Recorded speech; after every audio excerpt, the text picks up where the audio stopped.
রিপন ভাই নাকি গোসলের ব্লগ করে, এই জন্য আমার একজন বলছে তুইও গোসলের ব্লগ কর। তো যেহেতু বলছে ভালোর জন্যই বলছে, চলো আজকে তোমাদের গোসলের ব্লগ করে দেখাবো। তো বাসা থেকে বের হয়ে পড়ছি গোসলের জন্য, পাশের একটা পুকুরে যাব গোসল করার জন্য। ওইখানের পানি মোটামুটি একটু ভালো, আমাদের পুকুরের পানি অনেক নষ্ট। বাট আজকে আমার একটু কাজ আছে ভাই, আমার কাপড় ধুইতে হবে।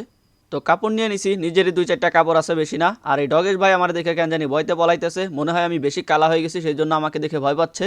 জায়গা ডগেশ ভাই আমার দেখে ভয় পাইলেও আমি জানি মানুষ আমাকে দেখে ভয় পায় না, মানুষ আমাকে সরাসরি কালা বলে দেয়। জায়গা পাটের সিজন চলতেছে, দুই পাশে দেখতেছো এখানে অনেকেই খড়ি শুকাইতে দিছে, যেগুলো দিয়ে সারা বছর রান্না করা হবে। তো ফাইনালি চলে আসছি আমার নির্দিষ্ট পুকুরে। আর এখানে দেখো ভাই, পুকুরটাও জোস, পুকুরের পানিটাও জোস। সো মোটামুটি আশেপাশের সবাই এইখানেই গোসল করে।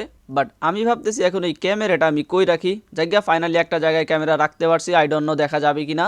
যদি না দেখা যায় আমি বলবো, আর তোমরা ইমেজিন করবা ভাই, এছাড়া আমার কাছে আর কোনো ওয়ে নাই। কারণ আমি নিজেও জানি না যেখানে আমি ফোকাস করছি ওইখানে আমার সম্পূর্ণ দেখা যাবে কিনা। কারণ আশেপাশে আমি রাখার মতন কোনো সিস্টেম পাইতেছিলাম না। আর এই মুহূর্তে আমি এইটার একটা শিকড়ের সাথে রাখছি গাছের, বুঝতেই পারতেছো। পরে দেখলাম যে না, প্যারানাই দেখা যাইতেছে ভাই। সো তাড়াতাড়ি আমি আমার কাপড়গুলো ধুয়ে নিলাম। আর আমি এত কালা যদি তোমরা দেখতে না পারো তাহলে মোবাইলের ব্রাইটনেস বাড়াই নিও। এরপর মাথায় ভালো করে শ্যাম্পু ট্যাম্পু কইরা তারপরে হচ্ছে পানিতে ঝাঁপ দিলাম। আই থিঙ্ক গোসলের ব্লকের জন্য এতটুক দেখানোই যথেষ্ট, এর বেশি আর কি দেখবা ভাই। এখন কি কাপড় চেঞ্জ করেও দেখাবো? তাতেও যদি আমি মেয়ে হইতাম তাইলে দেখা মজা পাইতা, আমারটা দেখা মজা পাবা না। সো আমার ব্লগ এইখানেই শেষ। বাসায় গিয়ে ঘুমাও, আর বাসায় থাকলে বেডে গিয়ে ঘুমাও।